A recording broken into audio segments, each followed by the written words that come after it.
Okay, good morning. It's PCT day 16. We're at mile 168.7, I do believe.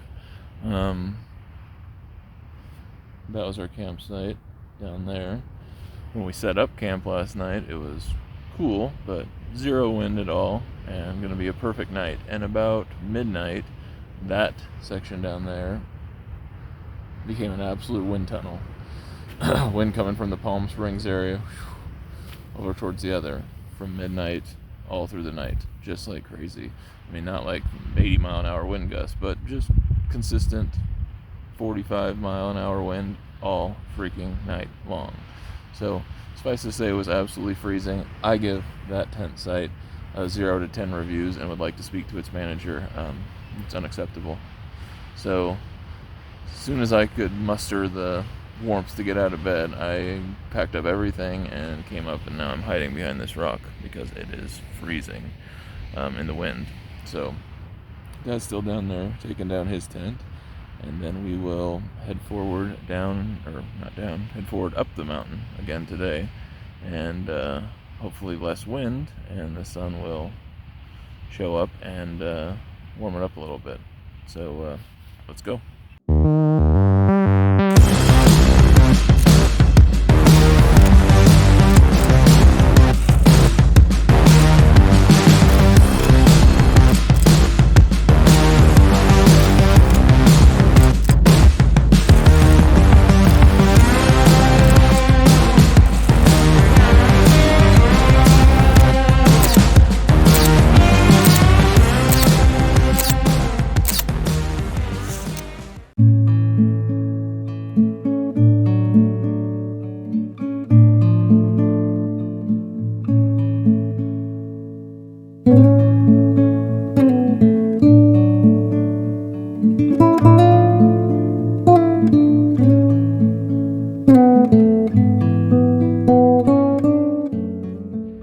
So we just ran out of water, but we are at the Apache Springs offshoot trail from the PCT.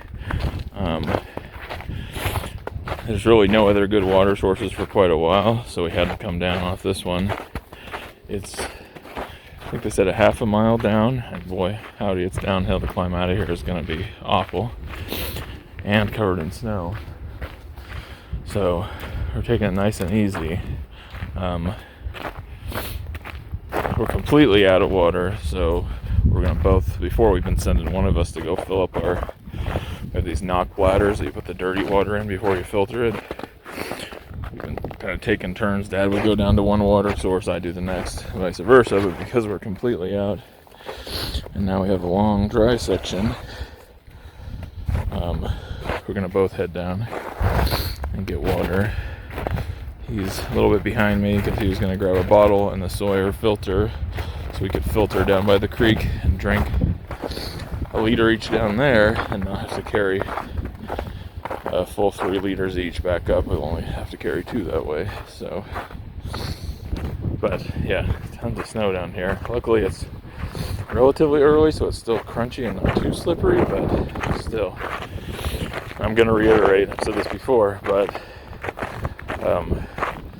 when you watch people hiking snow on TV or on YouTube or whatever, you're always like, it's not that much snow, just go, why are you so slow? But the tiniest amount of snow, super slippery, super dangerous, and it just doesn't translate through the TV. It looks like it's no problem, I just walk through it, but the slightest amount of incline, which it doesn't really pick up on camera, makes a world of difference.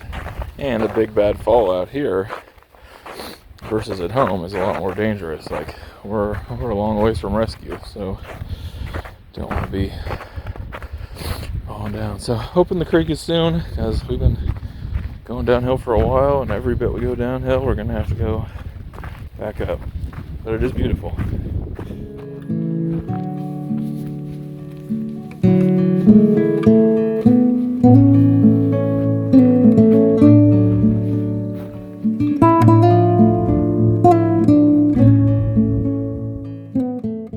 Got our water. It was quite a little march down here. Drank a bunch, filled up again, and we're headed up.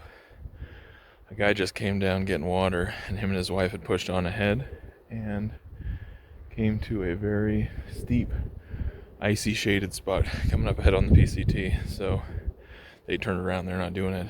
So we're gonna go up and take a look and see how bad it is, or how many more people have gone by. But everyone's telling everyone to be safe and be careful. We don't have micro spikes or anything like that because it's supposed to be so hot. It's supposed to be 87 today and it should be melted off, but it is in the shadow. So we'll take a look at it and kind of assess if it's safe, or if we want to wait it out or go back or whatever. We're going to take a look. Here's our view up here, or down here. Palm Springs and the Salton Sea down there. Not too shabby. So yeah, now the big climb back up the hill. Okay, after a long trek down to water and back up, and then a pretty long break filtering water and eating, we are back down the trail again. Check out this view.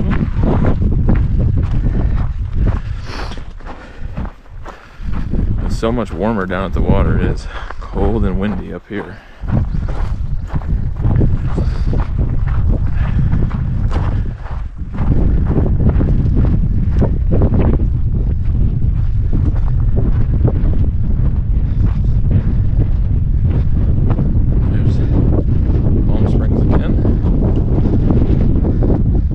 How the GoPro does with wind, so I won't know if you guys can even hear me until I watch these back, so hopefully it's good. I don't have a microphone on here or anything to cut the wind noise, so hopefully it doesn't pick it up too much. So many choices.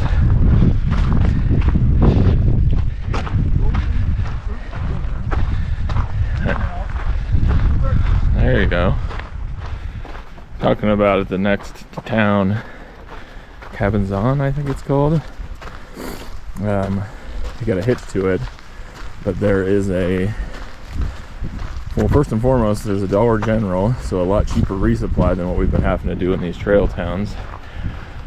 There's also, we hear from Grumpy, the trail angel that gave us a ride in at Idlewild, that there's a Walmart like 2 miles or 4 miles outside of Cabinzon, but in Cabinzon, or Cabinzon, I don't know, there is an In-N-Out burger. I was reading the comments on our Far Out map app.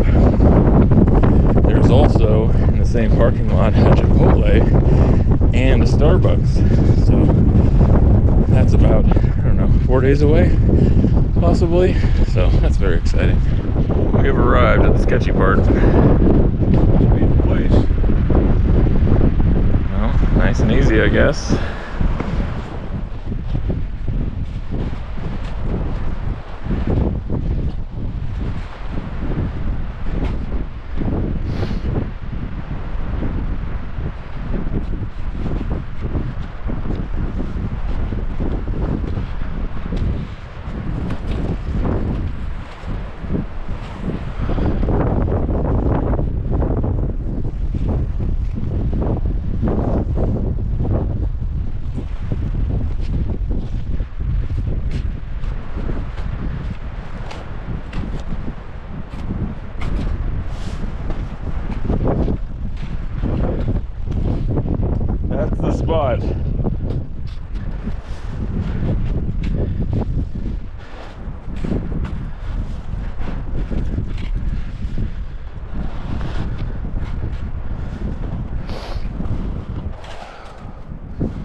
legit.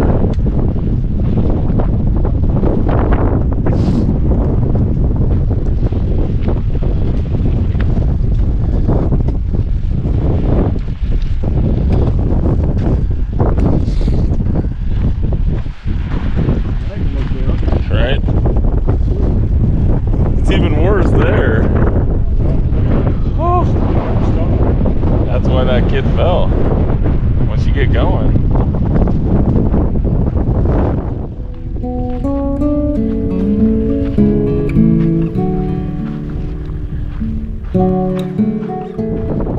Looks like we got some more sketchy stuff.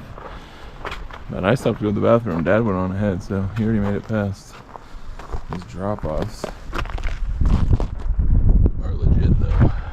There's an even bigger one back there. Okay. I'm gonna turn off the camera for this one.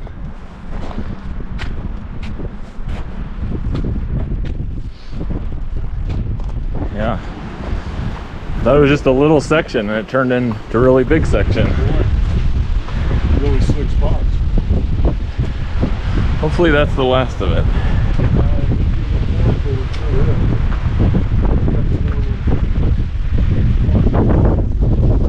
See these drop-offs?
Okay, end of day 16.